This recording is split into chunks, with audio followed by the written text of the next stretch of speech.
Cuando estás en un proyecto de conservación, te enfrentas a invasión del hábitat, te enfrentas a cazadores furtivos, te enfrentas a los hombres del mar que, pues, desafortunadamente, cuando ellos ponen su red, pues no colocan su red precisamente para matar a las tortugas, colocan sus redes precisamente para llevarle el sustento a sus familias. Vas dispuesto a luchar, a enfrentar tu vida, vas arriesgando tu vida todos los días. Cada vez que te levantas en la madrugada, a las 2 de la mañana, realmente no sabes si vas a regresar a casa. Esto lo vives todos los días. Y cuando regresas, sonríes y dices, regresé.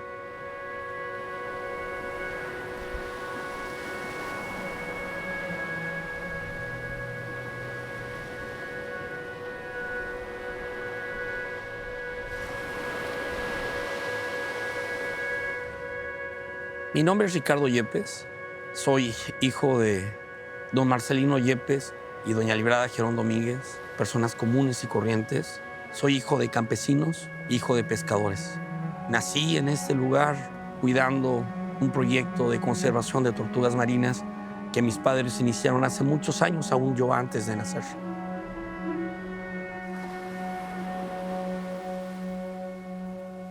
Hoy nos encontramos en Fundación Yepes, una pequeña organización ambiental constituida hace más de 15 años.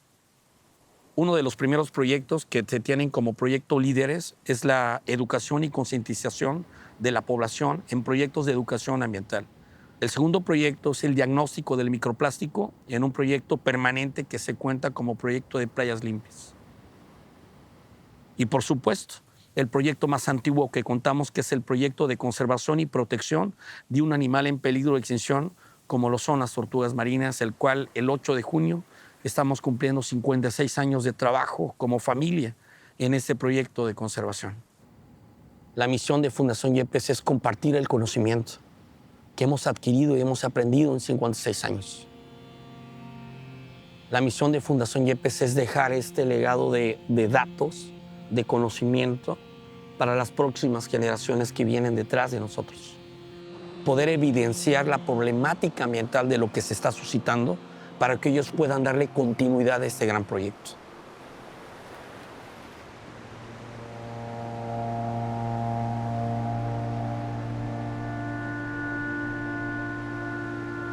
Por el cambio climático se ha visto reducido las zonas de ovoposición.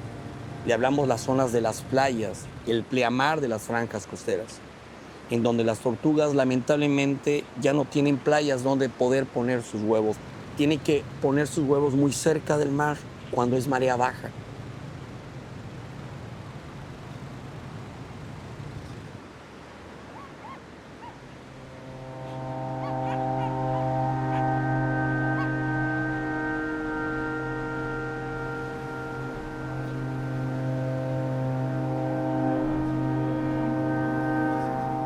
Ellas hacen algo que se llama una cloaca, que no es otra cosa más que una estrategia para poder hacer la formación de su nido en una forma de cántaro.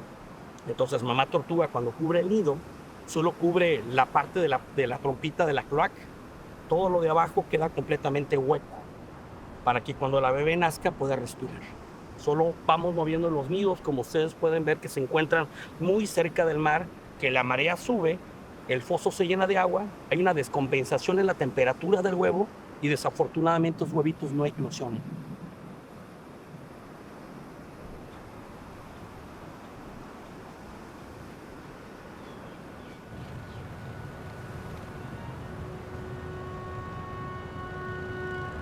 Cuando eres hijo de ambientalistas de una pequeña localidad y tu padre protege y cuida las tortugas marinas de invasión del hábitat de las personas que están construyendo, se golpea con los pescadores que son de tu comunidad, automáticamente tú como hijo te vuelves enemigo también de las acciones, es tu herencia. Allá va el hijo del loco, ¿no? El hijo del que cuida las tortugas. Entonces, de cierta manera, creas dentro de tu corazón un rencor.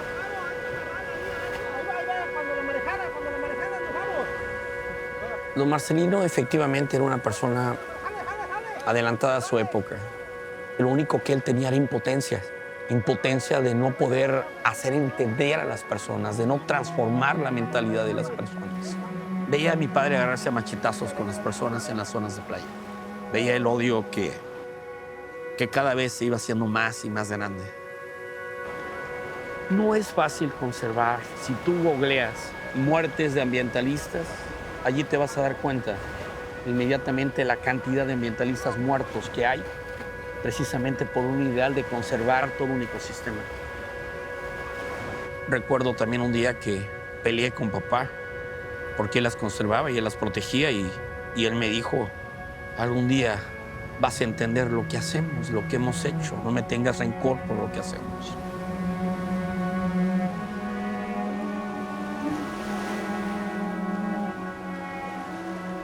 Primero comencé a protegerlas como un mandato, pero cuando entendí que tenía elección de dejar todo esto, cuando comprendí que podía irme a otro lugar completamente diferente, hoy te puedo confesar con el corazón en la mano que lo hago porque elijo hacerlo. Elijo protección, elijo la conservación, elijo mi legado, elijo ser el director de Fundación Yepes.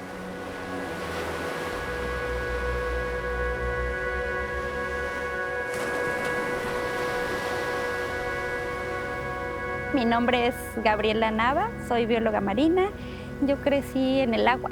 Yo soy de Minatitlán, Veracruz, y está cerca del mar y de los ríos, y además pues, tenía el acceso a una alberca. Entonces nadar era como mi pasión y sobre todo meterme abajo del agua. Me sumergía y ahí podía estar viendo la inmensidad. Apareció biología y fue cuando vi que lo que venía ahí era lo que yo quería hacer. O sea, el trabajo en campo, la investigación, trabajar en la naturaleza, en el agua.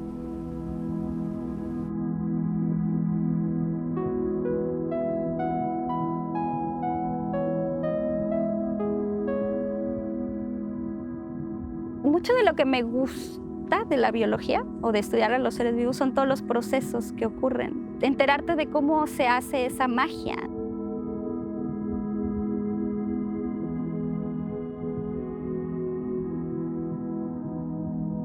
Empecé a estudiar los arrecifes.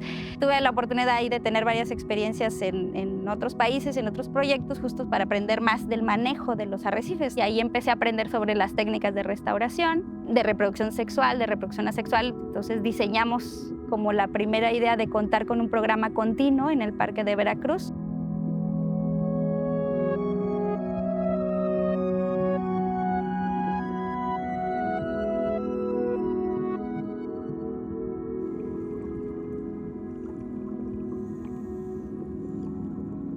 Cuando vas a arrecifes que viste bien y luego están destruidos o ya no ves peces en el arrecife y entonces te das cuenta que todo esto del cambio es real y ves todo el arrecife blanco como nevado y con la pérdida es un shock impresionante y te das cuenta que estamos mal, que no nos damos cuenta que todo ya está sucediendo, ¿no?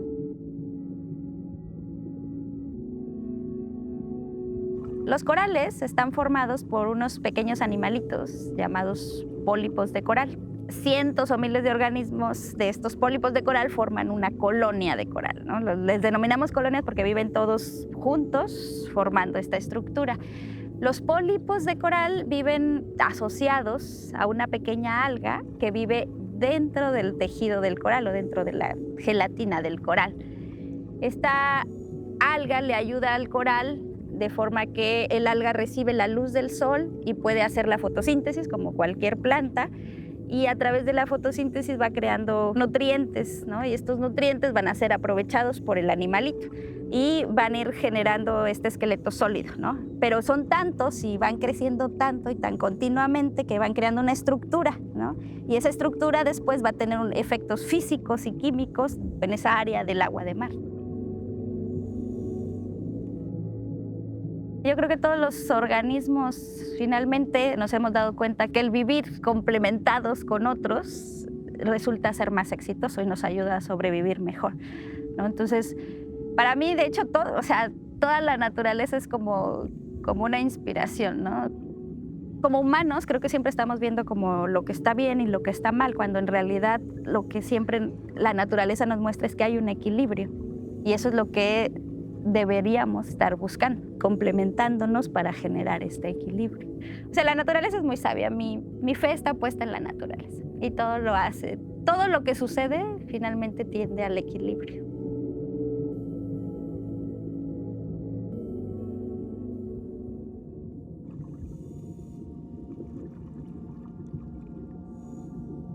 Si estás ahí en el momento exacto y ves cómo todas las colonias que están separadas físicamente, ¿no?, en el mar y que no se mueven y que no se platican y que no se pusieron de acuerdo a alguna hora y que aquí ya a 1 kilómetro y a 3 kilómetros todas al mismo tiempo, en el mismo minuto, en el mismo segundo liberan los gametos, es una cosa espectacular. Y no solo eso, sino que ves cómo en ese minuto en el que van a desovar, la corriente se detiene, el oleaje se detiene, los peces dejan de rondar.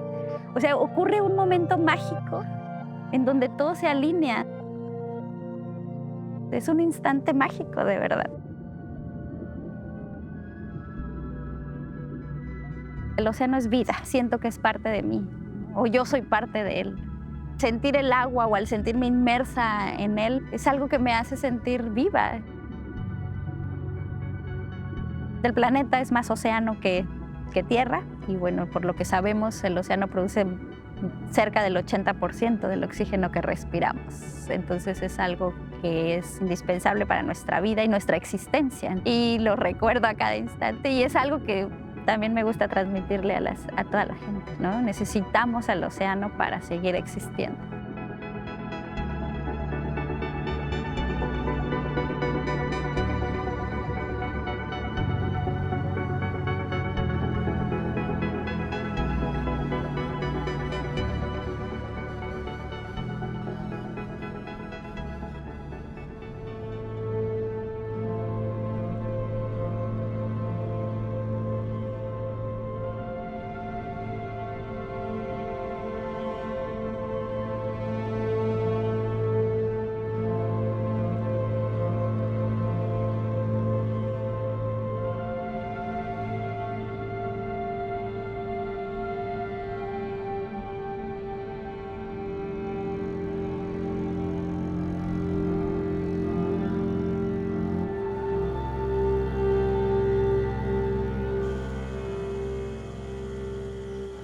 Yo me llamo Arcadio Ojeda Capella, soy biólogo de profesión y me dedico estrictamente a la conservación y el manejo de la vida silvestre. Hace cerca de 40 años, más o menos. Sí recuerdo la cara de mi papá cuando le dije que iba a estudiar filosofía. No le generé un síncope cardíaco de milagro, pero me acuerdo también cuando a mi papá le dije que me salía yo de filosofía, lo hice el hombre más feliz del planeta. Pero cuando le dije que era para meterme a la biología, volví a generarle otro síncope cardíaco, evidentemente. Porque además en aquel entonces la biología era una materia de la secundaria o de la prepa, ¿no? Entonces, estrictamente no, vivimos una época que no te invitaba a eso. Para la sociedad, pues éramos una bola de ninis, porque se consideraba que nosotros veníamos al campo a pasarla bien. Y sí la pasábamos muy bien, pero también teníamos en la cabeza otras cosas mucho más importantes. Yo venía mucho a esta zona desde los 9 años porque mis papás eran muy amigos de los papás de mi esposa. Veníamos de vacaciones muy a menudo. Y entonces una zona que a mí me atrapó desde el principio, me parecía espectacular. Y entonces ya en la adolescencia, entrando ya a la carrera de biología, pues hacía yo unas escapadas de ahí, de esa finca, y venía yo a lugares como este, y sí, evidentemente ahí hubo un enamoramiento absoluto, ¿no? Tanto de mi esposa, allá arriba, como de este lugar aquí abajo.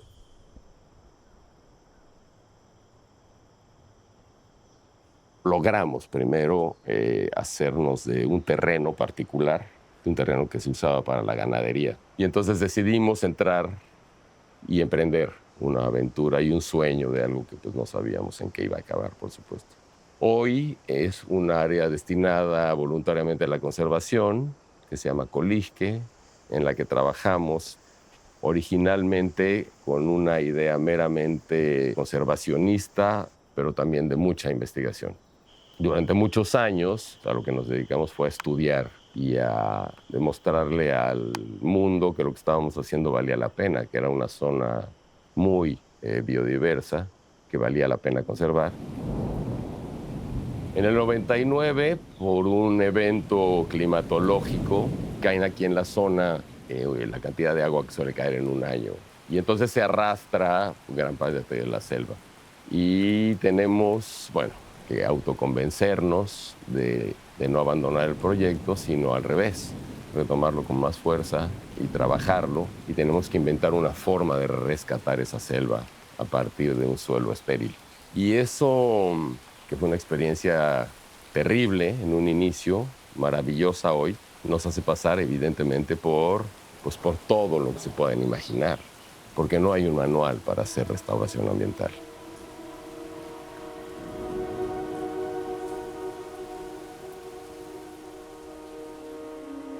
Mis hijas, sobre todo la grande, Ana Paula, decide estudiar algo muy relacionado con el trabajo comunitario y entonces, una vez que termina, nos propone abrir el proyecto Colisque a las comunidades, llevarlo a las comunidades vecinas. Y nos parece una gran idea. Establecemos una asociación civil que se llama Amigos de Colisque. Nunca tenemos una dirección de proyectos sociales, porque nos parece que separar lo social de lo ambiental es absolutamente absurdo. Hoy tenemos dos programas, el programa de conservación y el programa socioambiental, en donde se hacen proyectos de desarrollo comunitario, proyectos productivos, pero también artísticos, pero también de concientización, de sensibilización, en un asunto de intercambio de saberes con estas comunidades. Básicamente en el entendimiento y en el trabajo, sobre todo con los jóvenes, pero con las comunidades en general, de la identidad y el territorio. El territorio viene desde adentro, ¿no? Es como se habita uno mismo, cómo habitas lo que te rodea de la manera más cercana y cómo habitas el planeta. Y este entendimiento es lo que nos permite trabajar de manera agradable, fluida, entendida con las comunidades, para que entre ellos y nosotros podamos generar ideas de habitar de otra forma el mundo que permitan que el mundo siga existiendo.